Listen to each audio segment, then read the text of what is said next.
मित्रांनो नमस्कार. मी उमेश बनकर. आपलं TRTI बार्टी सारथी आणि महाज्योतीतर्फे जो हा उपक्रम सुरू करण्यात आलेला आहे, या उपक्रमामध्ये आपलं स्वागत करतो.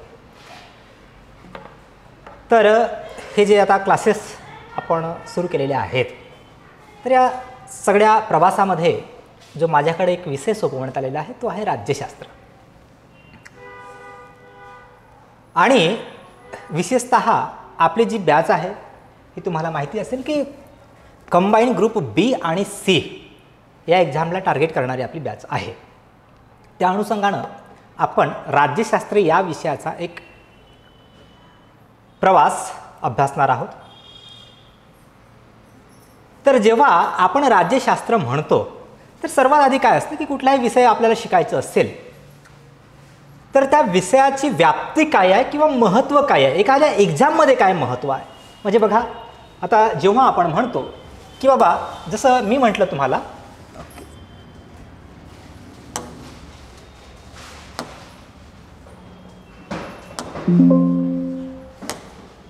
हां, तर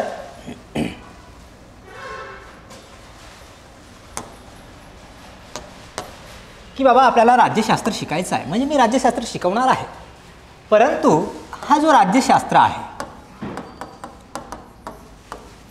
तर आपले जे एक्झाम आहे, ज्या एक्झामला आपण टार्गेट करतोय, कोणती एक्झाम आहे, तर group B and C, combine group B आणि सी या एक्झामला आपण टार्गेट करतोय आणि त्या अनुषंगाने राज्यशास्त्र अभ्यासणार आहोत. तर या ग्रुप बी आणि सी या एक्झाममध्ये नेमकं काय वेटेज आहे राज्यशास्त्र या विषयाचा, या वेटेजला लक्षात घेणं आधी महत्त्वाचं आहे. आणि एकदम म्हणजे नेमकं काय महत्त्व आहे हे जर आपल्या लक्षात आलं तर राज्यशास्त्र या विषयाला थोडं अभ्यासणं खूप सोपं होऊन जातं.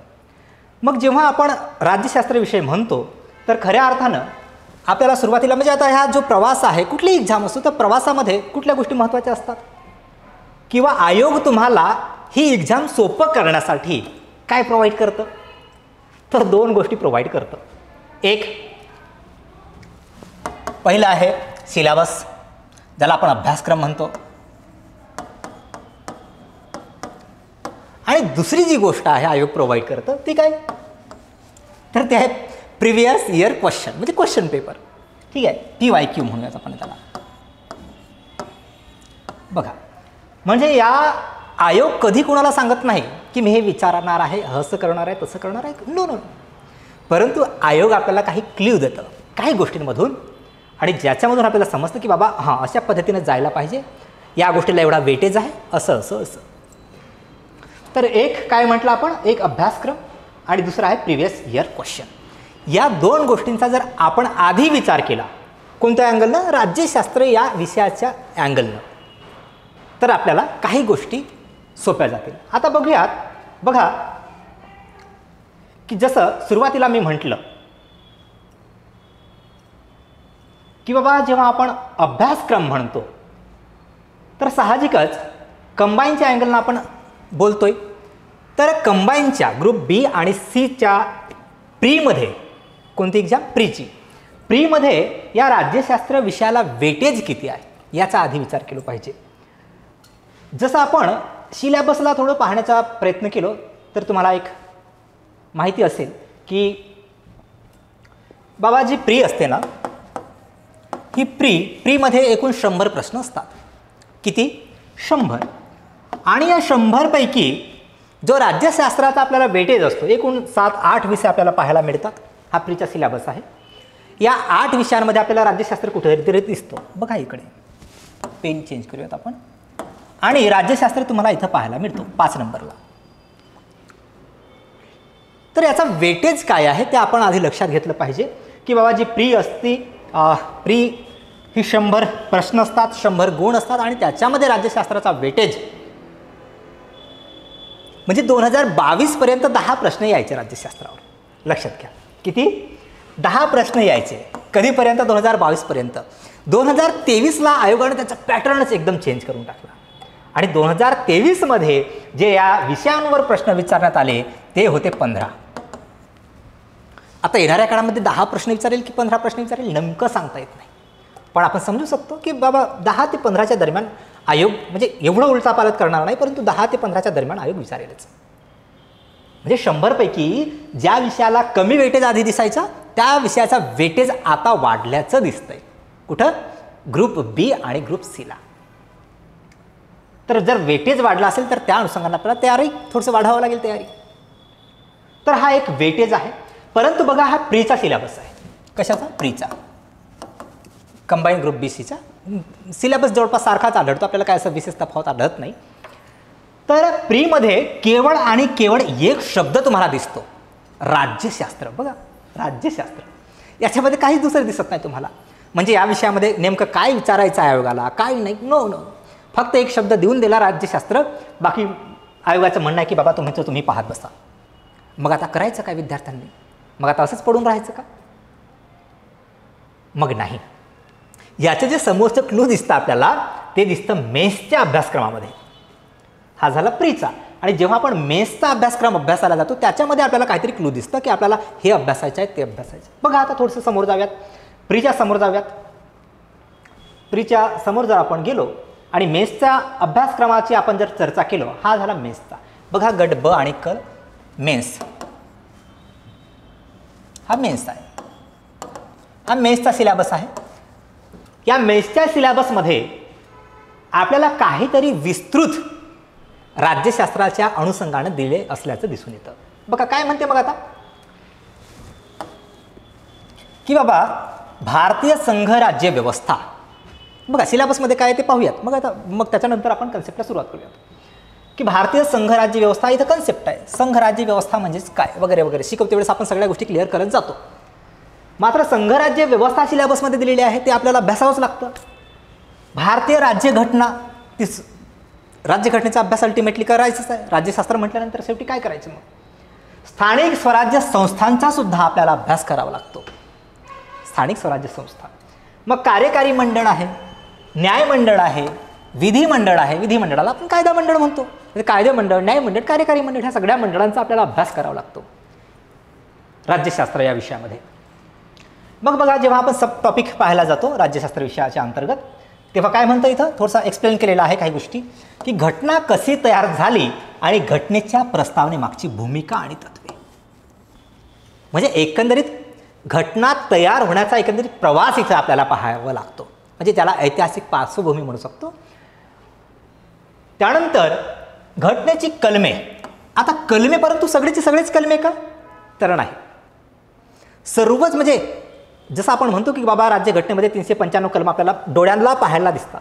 जेव्हा आपण डोळ्यांना पाहतो तेव्हा 395 दिसतात आपल्याला.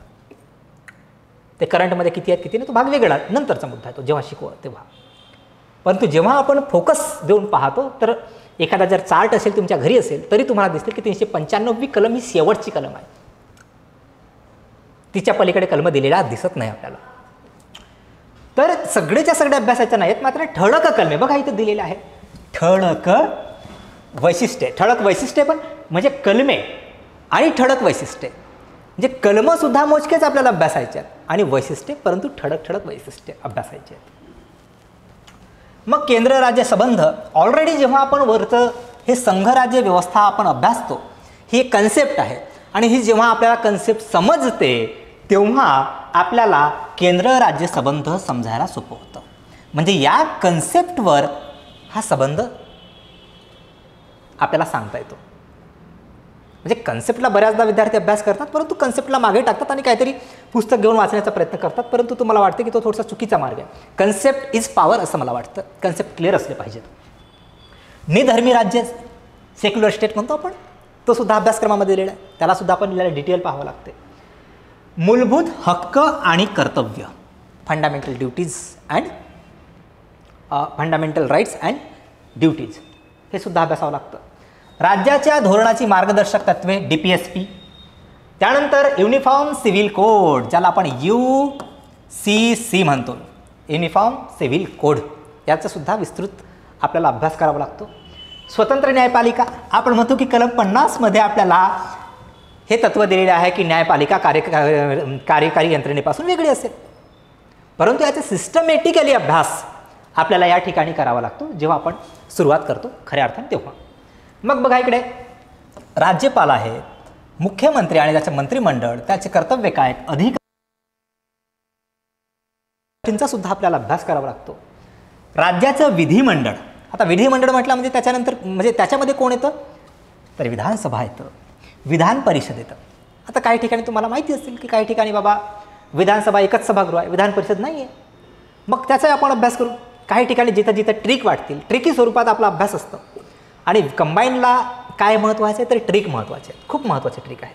म्हणजे समजून उमजून जर तुम्ही ट्रिक वगैरे ज्या ज्या ठिकाणी आवश्यक आहे त्या ठिकाणी जर आपण ट्रिकचा वापर केलो तर तो अभ्यास खूप सोपा बनतो, लक्षात ठेवणंसुद्धा सोपं होतं. बघा त्यांच्या सदस्यांच्या बाबतीत मग ह्या विधानसभा आहेत, विधान परिषद आहेत, त्यांचे काय अधिकार, कार्य, कर्तव्य काय आहेत. विधी आणि समित्या, वेगवेगळ्या समित्या आहेत. बघा संसदीय समित्यासुद्धा आहेत आणि राज्याच्या ठिकाणी काही समित्यासुद्धा आहेत. तर या सगळ्या समित्यांचा अभ्यास एकंदरीत हा जो सिलेबस दिलेला आहे, हा सिलेबस कशाचा आहे, हा मेन्सचा आहे. ग्रुप बी आणि सीच्या मेन्सला असलेला सिलेबस आहे. प्रीमधून काय आपल्याला दिसत होतं का, प्रीमधून काय झळकतच नव्हतं. प्रीमध्ये फक्त त्यांनी एक शब्द देऊन दिलेला आयोगानं की बाबा राज्यशास्त्र, मात्र त्याच्यामधून काही समजत नाही आणि म्हणून आपल्याला मेन्सच्या सिलेबसचा आधार घ्यावा लागतो. आणि तेव्हा कुठं आपल्याला जे आपण पाऊलवाट म्हणतो ते कुठेतरी स्पष्ट दिसतं आणि समजतं की बाबा आपल्याला या दिशेनं जायचं आहे. मग हा झाला एकंदरीत आपला अभ्यासक्रम की आपल्याला या या गोष्टी अभ्यासायच्या आहेत, हे तुमच्या लक्षात आलं असेल. मग सुरुवातीला काही आपण थोडं प्रश्न तुम्हाला दाखवण्याचा प्रयत्न करतो. त्याचं काही टेन्शन घ्यायचं नाही, म्हणजे प्रश्न आलेच पाहिजेत नाही हा माझी अपेक्षा नाही. फक्त तुम्हाला एवढं समजलं पाहिजे की बाबा राज्यशास्त्र या विषयावर काहीतरी अशा पद्धतीचे प्रश्न असतात, एवढं फक्त तुम्हाला समजायचं आहे. आणि त्याच्यानंतर मग आपण वाटल्यास कन्सेप्टला सुरुवात करूयात. हा झाला सिलेबस. त्याच्यानंतर बघा की बाबा प्रिव्हियस इयर क्वेश्चन, ते हा आता बिलकुल एकदम ताजे प्रश्न घेतोय मी. बघा जे 2023मध्ये ग्रुप बी सी कंबाईन झाली होती एकत्ररित्या, की बा त्या परीक्षेमध्ये जे प्रश्न विचारण्यात आले होते एकदम फ्रेश क्वेश्चन ज्याला म्हणू शकतो आपण, तेच विचारण्याचा प्रयत्न केलो आहे. बघूयात आता ते प्रश्न नेमके काय आहेत. बघा गट ब व गट क सेवा संयुक्त पूर्व परीक्षा 2023ला पडलेले प्रश्न आहेत. 30 एप्रिलला 2023ला झाली होती. कदाचित तुमच्यापैकी काही लोकांनी दिलं असेल. हां बघा त्यातील मोजकेच प्रश्न घेतले आहेत. जेव्हा आपण प्रत्यक्षरित्या मैदानात उतरू तेव्हा मग ते सगळं पोस्टमॉर्टमच करत जाऊ एक एक गोष्टींचं. बघा जो पहिला प्रश्न आहे की महाधिवक्त्याबद्दल कोणते विधान असत्य आहे. बघा मला अपेक्षा नाही की तुम्हाला याचं उत्तर आलंच पाहिजे. आपण उत्तरावर फोकस करणार नाही, फक्त प्रश्न कोणत्या पद्धतीनं सेट झालेले आहेत राज्यसेवेच्या अँगल म्हणजे राज्यशास्त्र या विषयाच्या अनुषंगानं तेवढंच आपल्याला लक्षात घ्यायचं आहे. बाकी तर मी आहेच. काय म्हणतं प्रश्न बघा की महाधिवक्त्याबद्दल खालीलपैकी कोणते विधान असत्य आहे. बघा असत्य आहे. आता असत्य म्हणजे काय, सत्य म्हणजे बरोबर, असत्य म्हणजे काय तर चुकीचं. म्हणजे या वाक्याला म्हणजे या ज्या प्रश्न आहे त्याला काय म्हणायचं आहे की बाबा हे जे दिलेले आहे ते 4 पर्याय दिलेले आहेत. कोणाबद्दल दिलेले आहेत, महाधिवक्त्याबद्दल. तर या 4 पैकी कोणता चुकीचा आहे ते सांगा, असं या सेंटेन्सला म्हणायचं आहे, या प्रश्नाला म्हणायचं आहे. बघा थोडंसं वाचून काढूया फक्त की बाबा महाधिवक्त्याची नियुक्ती भारताचे राष्ट्रपती करतात. आता कदाचित तुम्ही वाचलेच नसेल तर काय मुद्दाच नाही, आता वाचलं नसेल म्हणून आले क्लासला, त्याच्यात काय तेवढं. तर महाधिवक्ता कुठं असतो, हा जेव्हा आपण संघराज्य म्हणतो तर त्या संघराज्य व्यवस्थेमध्ये एका बाजूला आपल्याला महान्यायवादी पाहावा लागतो आणि महान्यायवादीची जागा राज्यामध्ये, महान्यायवादी कुठं असतो, केंद्रामध्ये असतो, केंद्र. आणि महान्यायवाद्याची जागा जो राज्यामध्ये घेतो तो घेतो महाधिवक्ता. म्हणजे महाधिवक्ता कुठं असतो तर राज्यात असतो. ठीक आहे, म्हणजे एवढं तरी लक्षात घ्या. तर पर्याय काय म्हणतात की महाधिवक्त्याची नियुक्ती भारताचे राष्ट्रपती करतात का, तर बाबा महाधिवक्त्याची नियुक्ती राष्ट्रपती करत नाही, राज्यपाल करतात. ठीक आहे, तुमच्या माहितीसाठी सांगतो. बघा म्हणजे पहिलाच ऑप्शन चुकीचा आहे की, पहिलेच ऑप्शन चुकीचा आहे. म्हणजे उत्तरावर जास्त फोकस करू नका तुम्ही, येणार नाही ते नंतर पाहूयात. परंतु हा ऑप्शन चुकीचा आहे. आपल्याला अरे चुकीचा दिसला, आपल्याला काय म्हणते की असत्य कोणतं आहे, चुकीचं काढायचं होतं. अरे हे तर वेगळंच झालं. म्हणजे आपण जे 4 पर्याय होते त्याच्यापैकी पहिलाच पर्याय आपल्याला उत्तर निघाला, त्याच्यामुळे 3 वाचायची गरजच नाही आहे. मग ते घरी येऊन वाचायचे आणि कंबाईनला अशा पद्धतीनं वेळ वाचवायची. आणि अशा पद्धतीनं जे वेळ चोरतात कंबाईनच्या परीक्षेमध्ये, खऱ्या अर्थाने तेच 100व्या प्रश्नापर्यंत पोहोचतात. हे टेक्निक्स आहेत, ते कालांतरानं आपण हळूहळू आपण सगळ्या गोष्टी वन बाय वन शिकूयात. तूर्त दुसरा पर्याय काय होता की राज्यपालांनी त्यांना संदर्भित केलेल्या अशा कायदेशीर बाबींवर ते राज्य सरकारला सल्ला देतात. बरोबर आहे. राज्यपालांनी त्यांना नेमून दिलेली कायदेशीर वैशिष्ट्ये असलेली अशी इतर कर्तव्ये ते पार पाडतात, हे सुद्धा बरोबर आहे. आणि संविधान किंवा इतर कोणत्याही कायद्याने त्यांना दिलेली कार्य ते पार पाडतात, तेही बरोबर आहे. म्हणजे असं प्रॉपर उत्तर आपल्याला पहिल्या नंबरचाच जो पर्याय होता तो निघत होता. ठीक आहे, म्हणजे अशा पद्धतीनं फ्रेम होतात. दुसरा एखादा प्रश्न बघूयात. काय म्हणते भारतातील उच्च न्यायालयाबाबत. बघा, जेव्हा आपण प्रश्न सोडवतो तेव्हा आपल्याला समजलं पाहिजे की प्रश्न कशावर डिपेंड आहे.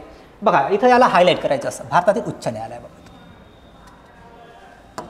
उच्च न्यायालय, अरे हा प्रश्न मग उच्च न्यायालयावर आहे, हायकोर्टावर आहे, असं समजलं पाहिजे तुम्हाला. आधी प्रश्न समजला तरी पाहिजे की हा प्रश्न आला कशावर, समजतंय ना. तर हा प्रश्न जो सेट झाला आहे तो उच्च न्यायालयाबाबत झालेला आहे. आता काय म्हणतं की बाबा कोणते विधान बरोबर नाही. अरे शेवटपर्यंत जायचं. बघा, बरोबर नाही, बरोबर आहे म्हणतंय का नाही, म्हणजे कोणता बरोबर नाही. बरोबर नाही याचा अर्थ काय होतो, चुकीचा कोणता आहे. म्हणजे याला इथंच करायचं. मग बरोबर नाही म्हणजे चुकीचा आहे. आपल्याला काय शोधायचं आहे आता, चुकीचा कोणता आहे. मग शोधा चुकीचा कोणता आहे. तर उच्च न्यायालय जनहित याचिकांची संबंधित याचिका स्वीकारू शकतात का, हे उत्तर बरोबर आहे. तुम्ही शिकलं नाही त्याच्या, म्हणजे मी सांगतोय स्पष्ट, उच्च न्यायालयाचं म्हणजे हे उत्तर बरोबर आहे. आपल्याला बरोबर शोधायचं आहे की चुकीचं शोधायचं आहे, आपल्याला चुकीचा पर्याय बाहेर काढायचा आहे. ठीक आहे. उच्च न्यायालयाच्या प्रत्येक न्यायाधीशांची नियुक्ती राष्ट्रपती करतात का, त्याचं उत्तर हो आहे. म्हणजे हा सुद्धा पर्याय बरोबर आहे. राज्याचे राज्यपाल उच्च न्यायालयाच्या न्यायाधीशांची नियुक्ती करतात.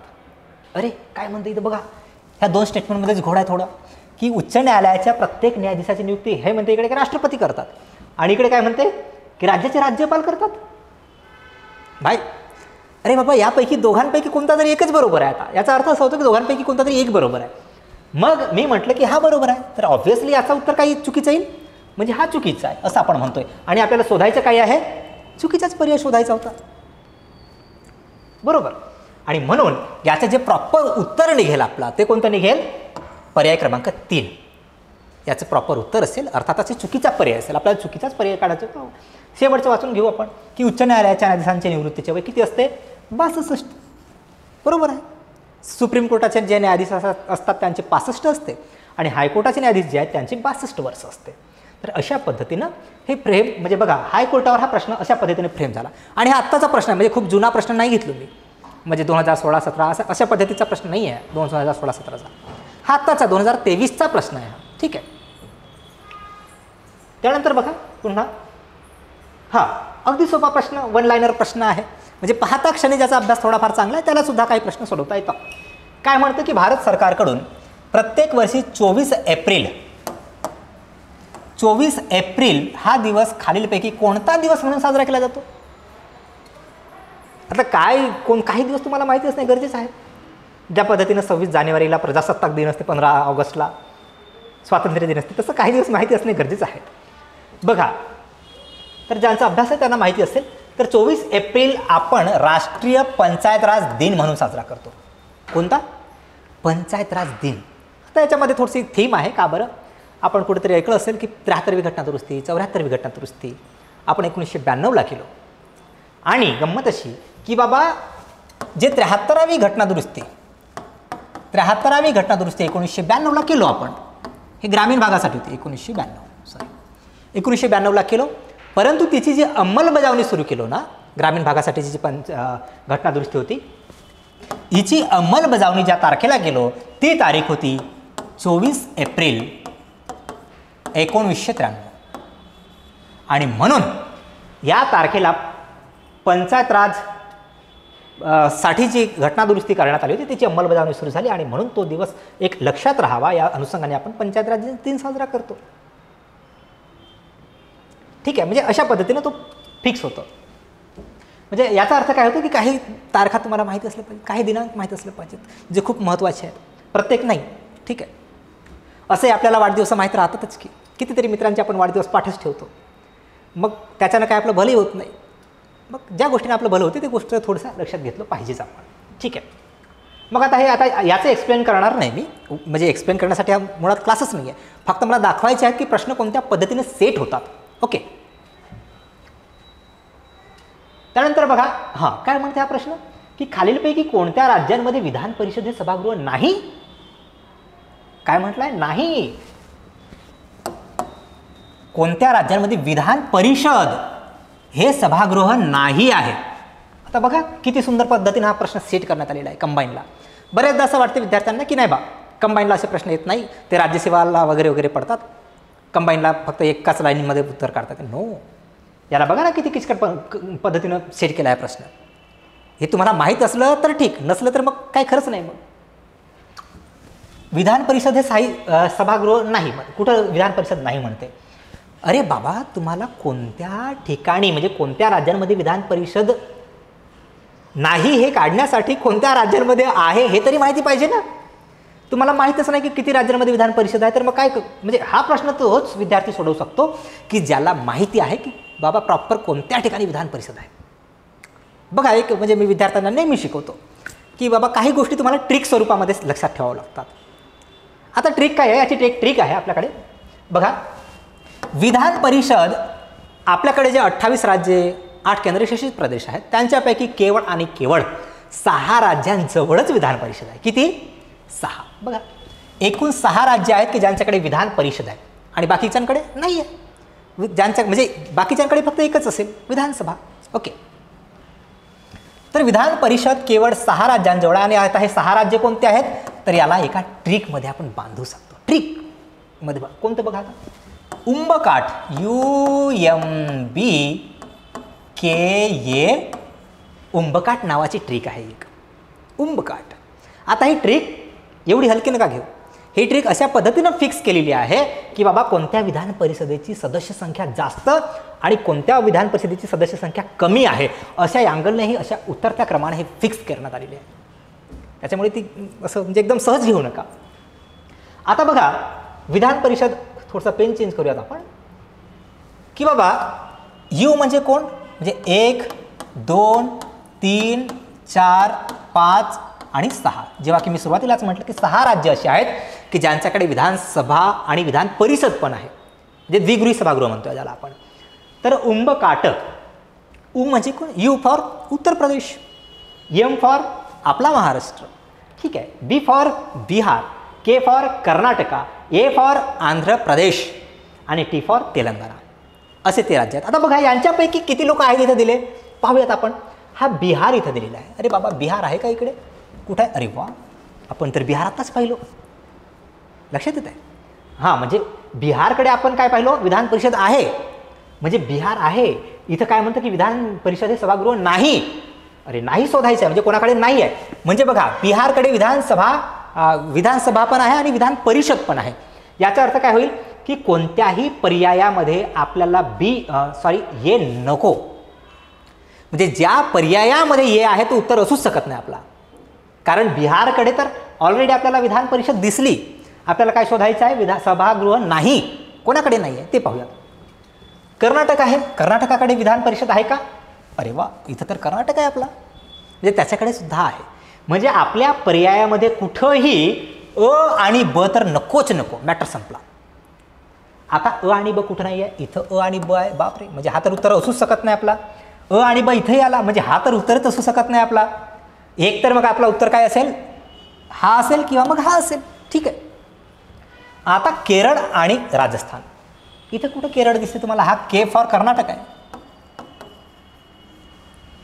आणि राजस्थानचा आर कुठं दिसतो तुम्हाला? अरे दिसतो? नाही दिसत.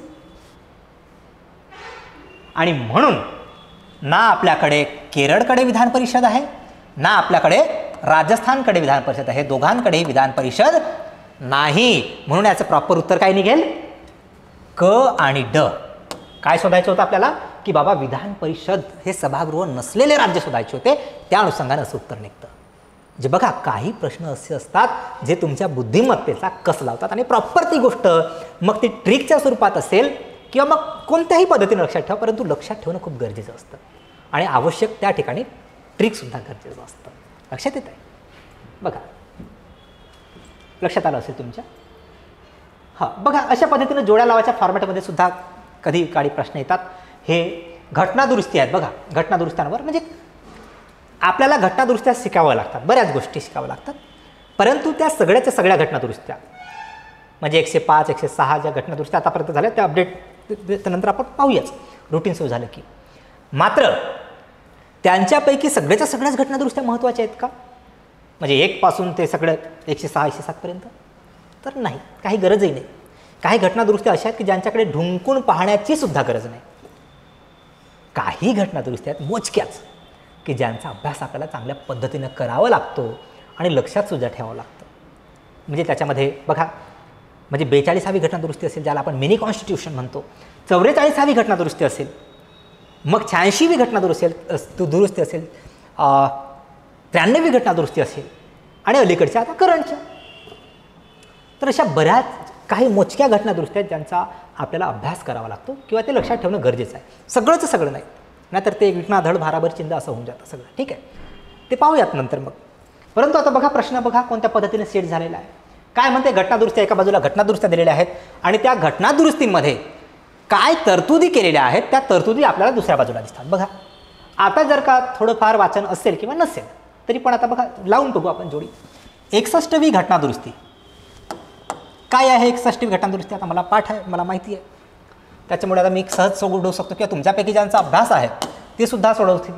तर 61वी घटनादुरुस्ती काय म्हणतं किंवा तिच्या अनुषंगाने काय करण्यात आलं होतं की बाबा जे मतदानाचं वय आहे आता काय आहे 18 वर्ष आहे.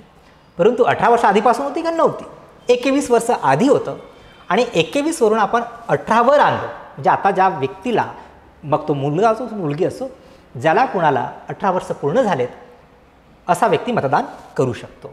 तर हे कशामुळे घडलं की 61वी घटनादुरुस्ती याचं जे प्रॉपर वय आहे वर्ष आहे ते आहे 1988. 1988ला 61वी घटनादुरुस्ती झाली आणि त्याचं मग 21 वरून मतदाराचे वय कितीवर आणलो आपण? 18 वर आणलो. तर हे प्रॉपर जोडी बनतं. बघा आता, म्हणजे आपण म्हणतो, बऱ्याचदा मी विद्यार्थ्यांना सांगतो असं की एखादा प्रश्न जर सोडवायचा असेल तर तुम्हाला 100% नॉलेज असल्याच पाहिजे असं नाही, किंवा 100% नॉलेज म्हणजे जर मी शिक्षक म्हणून शिकवत असेल तर शिक्षकालाही नसतो. ते तुम्हाला माहीत असेल, देअर इज नो परफेक्शन. जगात असं परिपूर्ण असं काही नाही. जे शिक्षक असला म्हणून त्याला 100% नॉलेज तर कुणालाच नाही रे बाबा.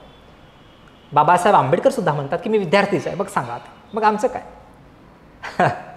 त्याच्यामुळे हे सगळं अशक्य आहे. परंतु स्पर्धा परीक्षा पास करण्यासाठी तुम्हाला 100% नॉलेजची गरज नाही आहे. मात्र जे तुम्हाला 50-60% नॉलेज असेल त्याच्या आधारावर तुम्हाला काहीतरी म्हणजे असा करिश्मा दाखवता आला पाहिजे. बघा आता की 61वी घटनादुरुस्ती याचा पर्याय काय निघाला? 3 निघाला. मग मला माहीत होतं की 1ला 3 येतच. आता बघा आपल्याकडे 4 पर्याय आहेत. आता 1ला 3 असणारा पर्याय किती आहे रे बाबा? इथं 1ला 4 आहे, इथलं 2 आहे. अरे बापरे, 1ला 3 फक्त एकाच जागी आहे. तर जादू झाली. म्हणजे 1ला 3 येणारा फक्त केवळ 1 आणि 1 आहे. मग आता वाचायचे कशाला घरी? ते घरी येऊन वाचायचे सगळे. लक्षात येत आहे? हे जे सगळे पर्याय आहेत ना, हे घरी येऊन वाचायचे, परीक्षेच्या वेळात नाही वाचायचे. आता फक्त मी आता शिक्षक म्हणून सांगतोय म्हणून मी तुम्हाला ते सांगतोय की अशा पद्धतीनं होतं परीक्षेमध्ये किंवा अशा पद्धतीने राज्यशास्त्रामध्ये प्रश्न फ्रेम होतात. तर बघा निघाला म्हणजे उत्तर इथंच निघाला, भटकायची गरजच नाही. आता फक्त थोडंसं एक्सप्लेन केल्यासारखं करूयात आपण. 44वी घटनादुरुस्ती काय म्हणतं? 44वी घटनादुरुस्तीमध्ये काय झालं होतं की बाबा हां, सर्वात आधी सोपे लावूयात. चला, 73वी घटनादुरुस्ती काय झालं? 73वी घटनादुरुस्तीनुसार पंचायत राज स्वीकारलो आपण. थोड्या वेळा आधी बोललो तर आपण पंचायत राज दिन निमित्त 24 एप्रिलला. ठीक आहे. तर बघा डचा किती आहे? डचा 2 आहे. डचा 2 ठिकाणी होता, परंतु ठीक आहे, इथं आपला ऑलरेडी जोडीच लागली आहे. त्यानंतर 44वी घटनादुरुस्ती काय म्हणते? 44वी घटनादुरुस्तीमध्ये की बाबा ह्या निवडणूक हा 44वाला काय येतो? बला 4 येतो. म्हणजे बला 4 राष्ट्रपती, उपराष्ट्रपती आणि पंतप्रधान यांच्या निवडणुकीविषयी वाद सर्वोच्च व उच्च न्यायालयात जाईल. अशा पद्धतीची एक तरतूद दिसतं आपल्याला. आणि 41वी जी घटनादुरुस्ती आहे त्याची जोडी लागतं हे राज्य लोकसेवा आयोगातील सदस्यांची सेवानिवृत्तीची वय 60 वरून 62 वर्ष. तर अशा पद्धतीनं राज्यशास्त्र विषयामध्ये प्रश्न फ्रेम होतात. जे काही गोष्टी तुम्हाला कन्सेप्च्युअल आहेत, काही गोष्टी फॅक्च्युअल आहेत. ठीक आहे. आणि म्हणून प्रॉपररित्या, आणि राज्यशास्त्र असा एक विषय आहे, तुमच्या माहितीसाठी सांगतो की राज्यशास्त्र विषयाला बांधता येतो. म्हणजे शिकवणारा शिक्षकसुद्धा सांगू शकतो की बाबा 15 प्रश्न जर आहेत राज्यशास्त्राची तर, आणि जर एखाद प्रश्न होऊ शकतो की आयोगाकडून एखादा रद्द वगैरे होऊ शकतं, मात्र 15 पैकी 14 प्रश्नांना तुम्हाला ॲज इट इज बांधता येतं, की आम्ही शिक्षक म्हणून सुद्धा सांगू शकतो की 15 पैकी 14 प्रश्न तुला ॲज इट इज पडूच शकतात जर एवढं केलं तर. बाकीच्या विषयांचं तेवढं नाही आहे, म्हणजे जसं इकॉनॉमिक्स असेल तरी पण कोणी असं सांगू शकत नाही की तुला 15 पैकी बाबा 14 पडतील. नो, ते शिकवणारही सांगता की बाबा तुला 10-12 पडले तरी पण सफिशियंट आहे. परंतु राज्यशास्त्र हा विषय तुम्हाला पैकीच्या पैकी विषय मार्क देणारा विषय आहे, त्याच्यामुळे याला निग्लेक्ट करून चालत नाही. खूप बारकाईने शिकावं लागतं आणि कन्फ्यूज करणारा विषय आहे. बघा, समोर जाऊयात. बघा, हा शेवटचा प्रश्न आहे किंवा हा शेवटचा घेऊया, त्याच्यानंतर प्रश्न असेल तरी पण. सरपंचाचे अधिकार. आता हा प्रश्न कशावर आहे हे तुम्हाला समजलं पाहिजे आधी. मगाशी आपण सिलेबस पाहिलो, आठवतं का तुम्हाला? आता थोड्या वेळा आधी आपण सिलेबस, त्याच्यामध्ये स्थानिक स्वराज्य संस्था हा एक शब्द आला होता, आठवतं? हा प्रश्न त्याच्यावरच आहे की, म्हणजे इथं बघा काय दिसतं तुम्हाला, सरपंचाचे अधिकार आणि कर्तव्य. अरे हा प्रश्न पंचायत राजशी संबंधित आहे, त्याच्यामध्ये ग्रामपंचायतीमध्ये सरपंचाला. एवढं तुम्हाला एखाद्या प्रश्नाला ॲनालिसिस करता आलं पाहिजे, त्या प्रश्नाच्या मुळापर्यंत जाता आलं पाहिजे. ठीक आहे. मग आता सरपंचाचे काय पाहिजेत आपल्याला? कर्तव्य. काय काय कामं आहेत बा? तर काय काम आहेत? ग्रामसभेत मंजूर झालेल्या ठरावांची अंमलबजावणी करणे. अरे हो, बरोबर आहे. कोण करेल? तो करणार नाही तर कोण करेल? ठीक आहे, म्हणजे हा काम आहेच, कर्तव्य आहेच. हां, बघा एक मिनटं, या थोडा स्टार दिलेला आहे या ठिकाणी. बघा काय म्हणते की वरीलपैकी अयोग्य विधाने निवडा. अयोग्य विधाने निवडायची आहेत. म्हणजे हे कर्तव्य तर दिलेले आहेत, परंतु ह्या वरील कर्तव्यांपैकी कोणता अयोग्य आहे, कोणता चुकीचा आहे, म्हणजे कोणतं काम सरपंचाचं नाही असं त्याला विचारायचं आहे. अयोग्य म्हणजे चुकीचं. पेनानं करूनच टाकायचं क्लास, म्हणजे प्रश्न सोडवायला सोपा होतो. ग्रामसभेत मंजूर झालेल्या ठरावांची अंमलबजावणी करणे 100% बरोबर आहे. ग्रामपंचायतीच्या मालकीची मालमत्तेचे संरक्षण करणे हे काम आहेच की. कोण करेल? सरपंच जर ग्रामपंचायतीचं कामकाज किंवा जे मालमत्ता आहे त्याचं संरक्षण करणार आहे तर दुसरा कोण करणार आहे? ठीक आहे, म्हणजे हे आहे. ग्रामपंचायतीतील क्षेत्रातील प्राथमिक शाळांवर देखरेख ठेवणे. आता बघा, जेव्हा हा प्रश्न आला होता, हा प्रश्न असा कुठंच स्पष्टपणे दिसत नाही आपल्याला. म्हणजे हा जो स्टेटमेंट आहे शेवटचा, हा स्टेटमेंट जसाच्या तसा कुठल्याच पुस्तकामध्ये दिसत नाही आपल्याला प्रॉपर असं. म्हणजे जे MPSCचे विद्यार्थी जो ऑथेंटिक सोर्स म्हणू आपण ज्याला जे रेफर करतात त्याच्यामध्ये दिसत नाही. मात्र जे आयोगानं प्रश्नाचे प्रॉपर फायनल उत्तर दिलं ते फायनल उत्तर आहे क. म्हणजे हा जो काम आहे क पर्यायामध्ये जे दिलेलं काम आहे हे सरपंचाचं काम नाही असं आयोगानं उत्तर दिलं. पण त्या उत्तरानुसार बघा, मला काय वाटते, तुम्हाला काय वाटते, याला वेटेज नाही आहे, की याला अर्थही नाही आहे. आयोगाला काय वाटते ते महत्त्वाचं आहे. म्हणजे एखाद्या आधीच्या एक्झाममध्ये जर आयोगाने एखादा प्रश्न करेक्ट दिला असेल आणि तुम्हाला वाटते की तो अयोग्य आहे, तरी पण त्याला योग्य धरून जर चाललं तर तुमचा फायदा आहे. नाहीतर मग तुम्हाला ते आठवत असेल कदाचित त्याच्या आधी जर तुम्ही एखादे ते pituitary Gland is a master Gland हा एक प्रश्न आला होता, परंतु आयोगाने त्याचं उत्तर बदलवलंच नाही. सगळे असे संशोधक कामाला लागले होते की बाबा याचं उत्तर हे नाही आहे, ते नाही. परंतु आयोगानं उत्तर ते कोर्टामध्ये गेला तो प्रश्न, तरी पण आणि कोर्टाने म्हटलं की बाबा आयोग स्वतंत्र आहे, त्याला प्रश्न देण्याचा आणि प्रश्नाचे उत्तर सुद्धा देण्याचा त्यालाच अधिकार आहे, आपण काय करू शकत नाही. त्याच्यामुळे आयोगाला काय वाटतं हे महत्त्वाचं. आयोगाच्या हिशोबानं आपण गेलो पाहिजे तर कदाचित लवकरात लवकर आपण पोस्टपर्यंत पोहोचू शकतो. ठीक आहे. मग गोष्ट अशी की याचं उत्तर काय म्हटलं मी, अशा पद्धतीनं उत्तर निघतो. आयोगाने हे उत्तर दिलेलं आहे आणि सांगण्याचं तात्पर्य हेच होतं की बाबा राज्यशास्त्र विषयाच्या अनुषंगानं अशा पद्धतीनं प्रश्न फ्रेम होतात. याच्यामध्ये 2 पार्ट पडतात. मी सुरुवातीला सांगतो की बाबा एका बाजूला कोअर पॉलिटी आणि दुसऱ्या बाजूला पंचायत राज. तर बघा, जर 10 प्रश्न आधी जेव्हा विचारल्या जायचे प्रीमध्ये, तेव्हा 10 पैकी सरासरी 2 किंवा 3 प्रश्न हे पंचायत राजवर आणि बाकीचे उरलेले 7 ते 8 प्रश्न कशावर, कोअर पॉलिटीवर विचारले जायचे. परंतु जर का हा वेटेज आता वाढला तर आता साहजिकच जर 15 प्रश्न जर एकूण पॉलिटीवर विचारले गेले तर साहजिकच हा वेटेज 4 ते 5 प्रश्नांसाठी पंचायत राज आणि उरलेले 10 ते 11 प्रश्नांसाठी कोअर पॉलिटीवर विचारला जाऊ शकतो. तर एवढा वेटेज आपण थोडंसं बायफर्गेशन केलं पाहिजे, तेव्हा कुठं थोडं आपल्याला पॉलिटी सोपं वाटते. ठीक आहे. आणि आता हे सरकारी आयोग, बघा सरकारी आयोगावर प्रश्न मी काय आता याचं उत्तर काढणार नाही, फक्त हा सरकारी आयोग म्हणजे काय आहे की बाबा केंद्र आणि राज्य, जे आपल्याकडे केंद्र आहे राज्य आहे यांचे संबंध कशा पद्धतीने असलं पाहिजे, किती चांगल्या पद्धतीने असलं पाहिजे, यासाठी काही समित्या, काही आयोग स्थापन करण्यात आले होते. त्याच्यापैकी एक सरकारी आयोग होता आणि सरकारी आयोग हा खूप महत्त्वाचा आयोग आहे. याच्यावर आयोगानं बऱ्याचदा विचारलेला आहे प्रश्न, सरकारी आयोगाला टार्गेट केलेला आहे. तर हे तुम्हाला माहिती असलं पाहिजे. सरकारी आयोग म्हणजे याच्यावरून असं समजलं पाहिजे की बाबा केंद्र आणि राज्य याच्याशी संबंधित जे समित्या आहेत, जे आयोग आहेत, या आयोगावरती सुद्धा आयोग प्रश्न विचारतो. हे जर तुम्हाला समजलं तर तुम्हाला पुन्हा काही गोष्टी सोप्या होतात. बघा याचं उत्तर हे दोन आहेत, शिवरामन सेन हे तर रामासुब्रमण्यम हे त्याचे सदस्य आहेत नाही, म्हणजे याचं प्रॉपर उत्तर कोणतं काय म्हणतं सदस्य नव्हतं, तर हे रामासुब्रमण्यम नव्हतं. ठीक आहे. निवडणूक आयोगाची कर्तव्य, निवडणूक आयोग कुठे दिलेला आहे, कलम 324 मध्ये दिलेला आहे आणि त्याच्याशी संबंधित जो भाग आहे भाग 15 कलम 324 मध्ये दिलेला आहे. बघा एवढे काही सोपे असतात, काही मीडियम लेवलचे आणि काही कठीण लेवलचे प्रश्न असतात, परंतु जर का प्रॉपररित्या आपला अभ्यास असेल तर मग सगळ्या गोष्टी आपल्याला सोप्या वाटू लागतात. ओके. हां, तर हा एकंदरीत हा जो ढाचा आहे, हा ढाचा समजल्यानंतर आपल्याला असं वाटेल की बाबा हां चला या दिशेनं आपल्याला जाता येतं. कोणत्या विषयामध्ये? पॉलिटीमध्ये. ठीक आहे. आणि आता पॉलिटीच्या अनुषंगाने काही आपण कन्सेप्ट घेऊयात की जेणेकरून बऱ्याचदा आपण वाचतो, पुस्तकं वाचताना काय होतं की आपण वाचत समोर जातो आणि ते पोपट पंच केल्यासारखं बरंच काही करत राहतो, मात्र कन्सेप्ट बऱ्याच मागे राहून जातात आपल्या, आहे ना. तर थोडा एक दोन कन्सेप्ट आपण आता विचारात घेऊयात आणि जेव्हा आपलं रुटीन सुरू होईल तेव्हा आपण प्रॉपररित्या एक वन बाय वन पोस्टमॉर्टम करत जाऊयात. बघा आपण राज्य व्यवस्था हा विषय अभ्यासतो, राज्यशास्त्र सिलेबसमध्येच दिलेला आहे.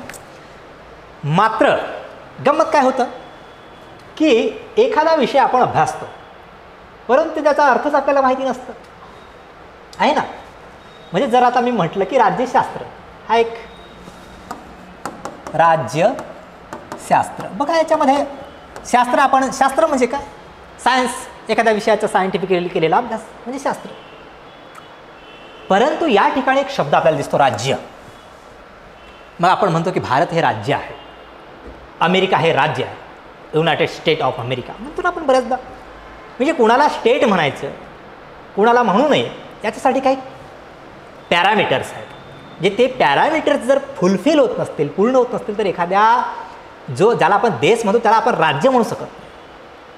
मग राज्य कुणाला म्हणायचं बघा आता अभ्यासूया. आता म्हणजे जेव्हा राज्य म्हणतो त्याला इंग्रजीमध्ये आपण स्टेट म्हणतो, बरोबर. नाहीतर मग राज्यशास्त्र संपून जातो, आपण एखादी पुस्तक राज्यशास्त्राची वाचून काढतो परंतु आपल्याला राज्य म्हणजे माहिती राहत नाही, हा एक थोडा गोंधळ होतो. तर आधी राज्य म्हणजे काय किंवा राज्याच्या पॅरामीटरमध्ये कोणकोणते काय येतात ते पाहूयात आपण. की जेव्हा स्टेट म्हणतो किंवा राज्य म्हणतो त्याच्यामध्ये जो सर्वात आधी जो घटक आपल्याला अभ्यासावा लागतो तो आहे भूप्रदेश. म्हणजे एखादा देश मी राज्य आहे म्हणत असेल आणि त्याच्याकडे आपल्याला माहीत झालं की त्याच्याकडे बाबा स्वतःची जमीनच आहे. भूप्रदेश म्हणजे काय, जमीन. म्हणजे बाबा आपण काय केलं की जसं आपण भारताचा उदाहरण घेतलं, आपल्याकडे असं एक छोटासा नकाशा आहे आणि याच्या आत असणारा जो भूप्रदेश आहे कोणाचा आहे, त्याच्यावर मालकी कोणाची, आपली आहे, आपला भूप्रदेश आहे. म्हणजे जेव्हा एखाद्या भागाला स्टेट म्हणतो आपण, स्टेट राज्य, त्या राज्याकडे स्वतःचा भूप्रदेश असणे आवश्यक आहे, लँड असणे आवश्यक आहे. मग केवळ लँड असून चालेल का, भूप्रदेश असून चालेल का, त्या भूप्रदेशावर राहणारे लोक तरी असले पाहिजेत, बरोबर. म्हणजे लोकही असले पाहिजेत की नाही. आणि म्हणून जो दुसरा घटक पाहायला मिळतो तो आहे लोकसंख्या. नाहीतर माहीत झालं की बाबा भूप्रदेश तर भला मोठा आहे आणि लोकच राहायला नाही. अंटार्क्टिका खंड भूप्रदेश म्हणजे भरपूर काही जमीन, परंतु राहणारे लोक आहेत का तिथं, नाही आहेत. अंटार्क्टिकाला तुम्ही कधी असं स्टेट म्हटलं का रे, कधीच नाही म्हणत नाही आपण स्टेट. का, लोकसंख्या जिथं नाही त्याला स्टेट कसं म्हणायचं, बरोबर ना. तर लोकसंख्या असली पाहिजे. बघा हा आपला भूप्रदेश झाला, आपली लोकसंख्या 2011चा जर आकडा विचारात घेतलो आपण तर आपल्याला कुठेतरी 121 कोटी म्हणतो आपण, परंतु आत्ता जर अपडेटचा आकडा केला तर आपल्याला म्हणजे पाणी प्यावं लागतं आधी. 145 कोटीच्या घरात ते आता आपण पोहोचलो, ठीक आहे. म्हणजे चीनलाही मागे टाकलो, असं एक वास्तव आहे. सांगायचं तात्पर्य असं की लोकसंख्या असली पाहिजे, पॉप्युलेशन ज्याला म्हणतो आपण. नंतर आहे सरकार. काय? नंतर सरकार. सरकारला आपण गव्हर्नमेंट म्हणतो. बघा, गव्हर्नमेंटला शॉर्ट असं लिहितात GOVT, की बाबा आपल्याकडे भूप्रदेश आहे, परंतु लोकसंख्येला रेग्युलेट कोण करेल? बरोबर ना. तर रेग्युलेट करण्यासाठी एक सिस्टीम, एक योजना, एक बॉडी असली पाहिजे. आणि म्हणून आपण आपल्याकडे काय म्हणतो, आपण त्याला गव्हर्नमेंट म्हणतो. गव्हर्नमेंट निवडून कोण देतं? लोक निवडून देतात. का बरं निवडून देतात? की बाबा सगळेचे सगळे, जर मी म्हटलं की मला अधिकार पाहिजे, मला अधिकार, सगळेचे सगळे स्वतःचा अधिकार गाजवतील. आणि म्हणून की नाही बा, असे काही मोजके लोक निवडायचे की ज्यांच्यामध्ये ती क्षमता आहे की ते लोकांसाठी कामं करून देतील. परंतु अशा लोकांना निवडेल कोण? प्रत्यक्ष लोक. म्हणजे लोक आपला प्रतिनिधी निवडतील आणि त्याला म्हणतील की बाबा हे आमचे अधिकार घे आणि तू आमचं काम कर. अशा पद्धतीची एक बॉडी असते, ज्याला आपण गव्हर्नमेंट म्हणतो. म्हणजे जेव्हा आपण कंटिन्युअसली पाहूया तेव्हा तो आपल्याला अभ्यासावा लागतो. हे झालं सरकार. आणि चौथा जो सर्वात महत्त्वाचा घटक आहे तो आहे सार्वभौमत्व, ज्याला आपण सॉव्हरेनिटी म्हणतो.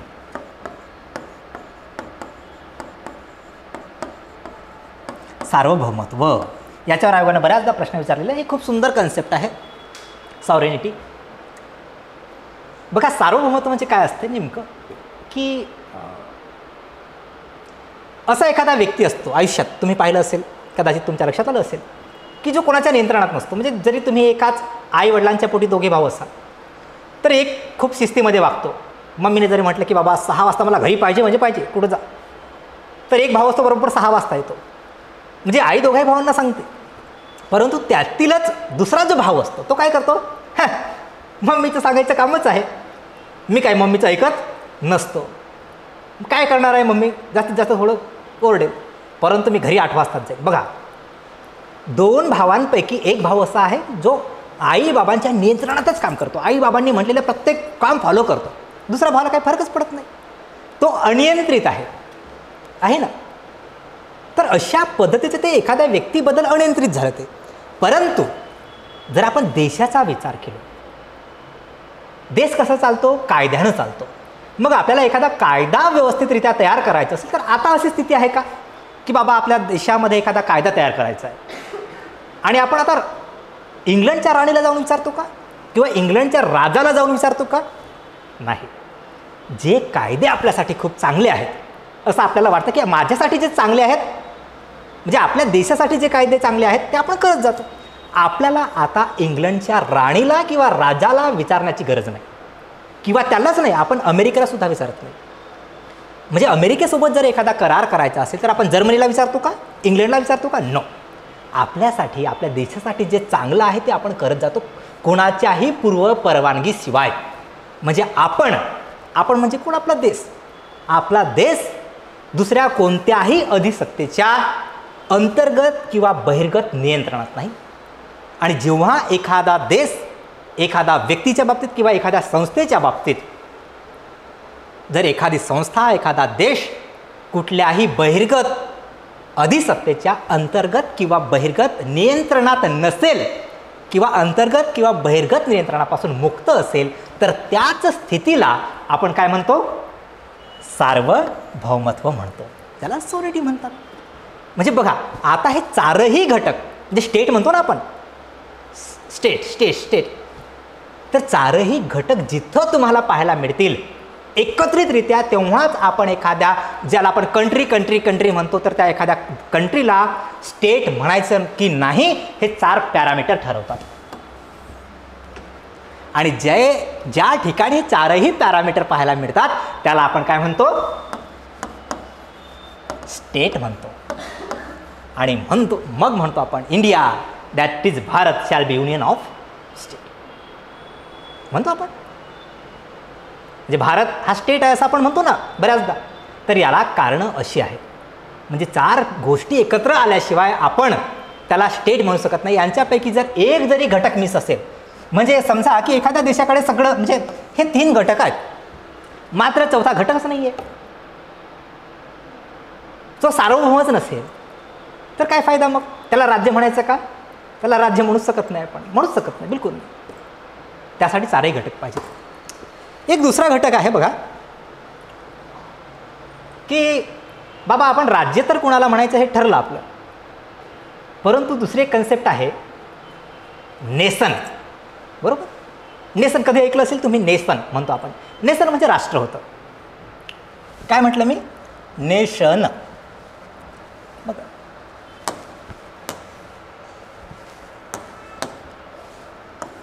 ज्याला आपण म्हणतो राष्ट्र, इंग्रजीमध्ये त्याला आपण नेशन म्हणतो.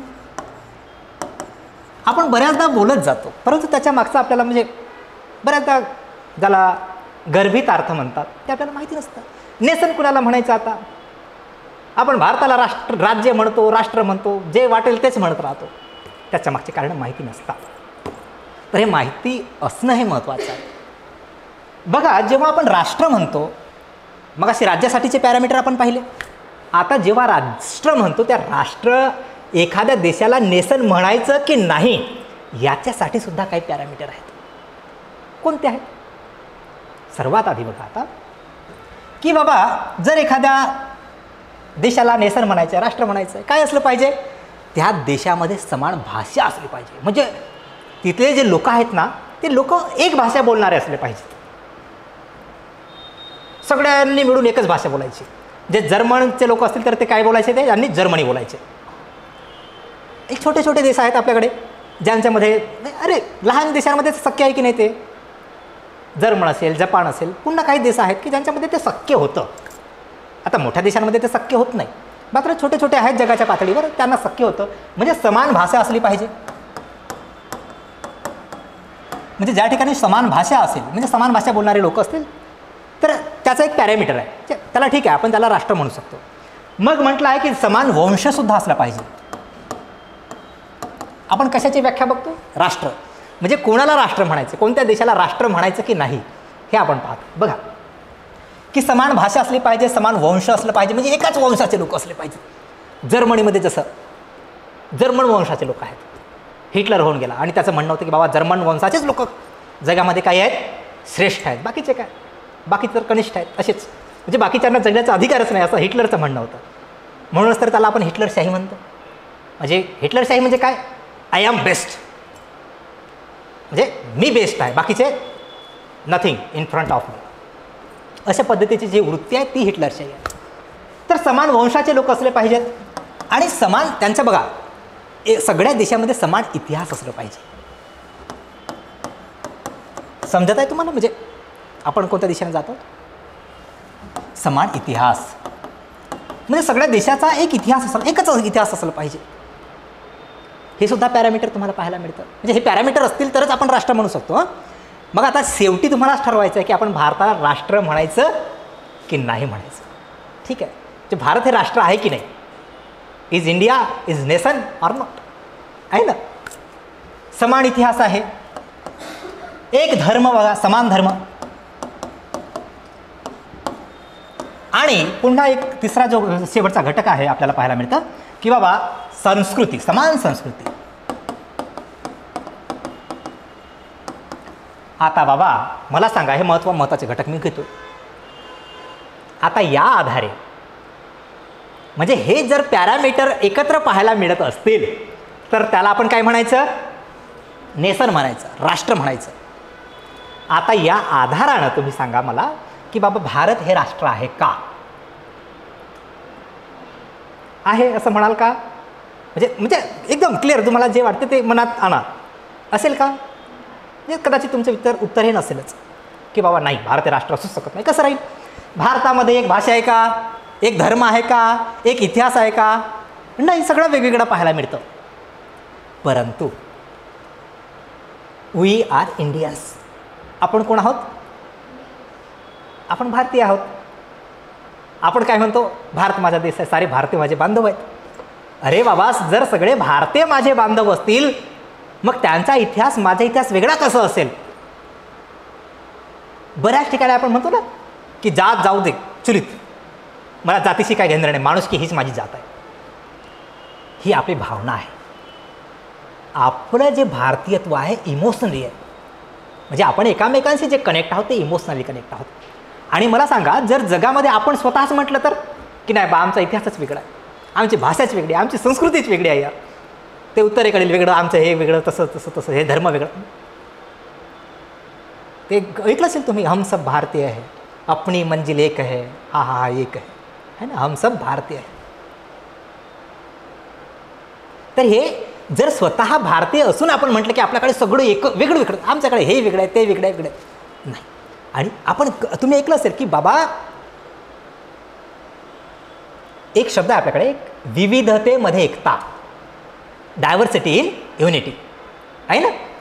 बघा म्हणजे एक शब्द असा आहे, विविधतेमध्ये एकता, की बाबा काही जरी दिसत असले तरी पण आपण सगळे कसे आहोत, एक आहोत.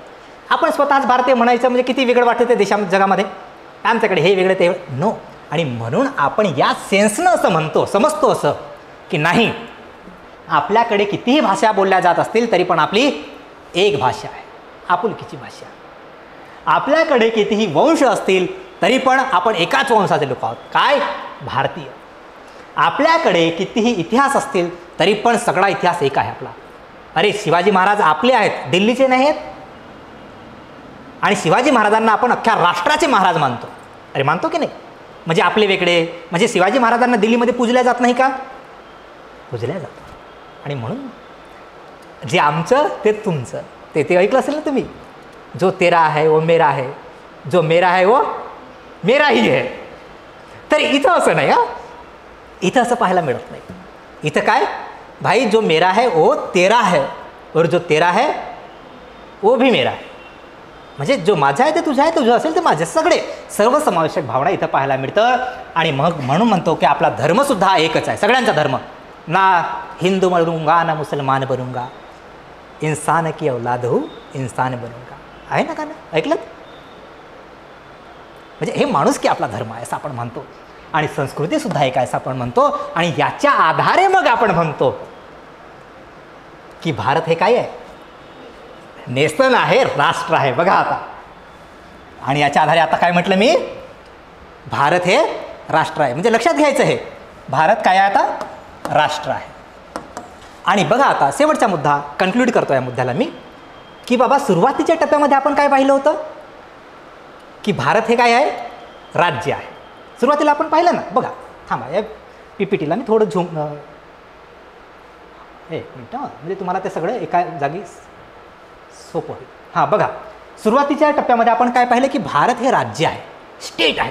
त्याचे पॅरामीटर पाहिले आपण. काय पॅरामीटर होते की भूप्रदेश, लोकसंख्या, सरकार, सार्वभौमत्व. जर हे चारही घटक एकत्रितरित्या पाहायला मिळत असेल तर भारत हे म्हणजे भारतालाच नाही, म्हणजे याच्या आधारे तुम्ही जगात कोणत्याही देशाला ठरवू शकता की बाबा अमेरिका हे राज्य आहे की नाही, मॅटर संपला. पॅरामीटर आहेत का त्याच्याकडे, तर ते राज्य आहे. पॅरामीटर नसतील तर ते राज्य नाही. मग दुसरी गोष्ट आपण पाहिलो की नेशन जर म्हणून राष्ट्र म्हणायचं असेल एखाद्या देशाला तर एवढे पॅरामीटर एकत्र असले पाहिजेत. आणि या सगळ्यांमधून एक नवीन कन्सेप्ट जन्माला आली. कोणती कन्सेप्ट आहे, राष्ट्र राज्य हा एक शब्द निर्माण झाला. कोणतं, हा बघा, या सगळ्यांच्या कॉम्बिनेशनमधून जी नवीन कन्सेप्ट निर्माण झाली ती आहे राष्ट्र राज्य. आणि म्हणून आपण म्हणतो की भारत काय आहे, भारत बाबा राज्यसुद्धा आहे, राष्ट्रसुद्धा आहे. आणि कॉम्बिनेशन जर एकत्र केलं आपण तर भारत हे राष्ट्र राज्य आहे. म्हणजे या लेवलपर्यंतचा अभ्यास तुमचा असला पाहिजे तर खऱ्या अर्थानं शिकणं आहे, नाही तर फक्त मग ते भारत, नाहीतर मग ते नावापुरतं शिकणं होतं. म्हणजे आई बाबा पाठवतात तर मग क्लास करायचं तर क्लास करायचं असं ना. तर ठीक आहे, मिळून शिकूयात. मला पण शिकवायला मजा येतं. आय होप की तुम्हाला शिकायला मजा आली पाहिजे. ठीक आहे, तर थोडंसं शिक्षण हे आनंददायी असलं पाहिजे याच्यावर माझा विश्वास आहे. तर आपण अशाच पद्धतीने थोडं आनंददायक वातावरणामध्ये सुरुवात करूयात आणि शेवटसुद्धा करूयात. ठीक आहे, तर तुर्त सध्या तरी इथं थांबतोय आपण. भेटूयात जेव्हा कंटिन्यू आपले लेक्चर सुरू होतील तेव्हा पुन्हा भेटूयात. तोपर्यंत नमस्कार.